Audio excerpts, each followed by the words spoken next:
ভাই এই যে এই প্রোডাক্টটা হলো জাপানিজ প্রোডাক্ট, জাপান থেকে আনাইছি। আর এটা হলো দুবাইতে আনার কথা আসলে দুবাই পাই নাই, সৌদিতে আনাইছি বুঝছেন। সব ওয়াটার প্রুফ, নেন কোনটা নেবেন। ভাই যেহেতু এটা আরব কান্ট্রির মাল মনে হয় অনেক ভালো হবে, তাহলে এটাই আমাকে দেন। ওকে ওকে, নো কত টাকা দাম ভাই?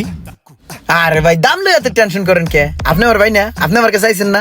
এই ছোট মোটো একটা জিনিস লয়ে কি দামাদামি করবো? দাম লয়ে কি আটকায় থাকবো? লয়ে দেন ভাই। এমনি কাস্টমার কাছে কোন 8,000 10,000 যার কাছে কোন যা লয়ে পারি, আপনি যা পারেন দেন তো ভাই।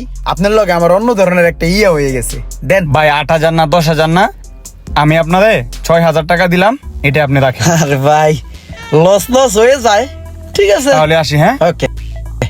ওয়ালাইকুম আসসালাম। কতগুলো টাকা চালাইলাম, যাই শখ ভাই রেডে যাই ফেরত দিয়ে।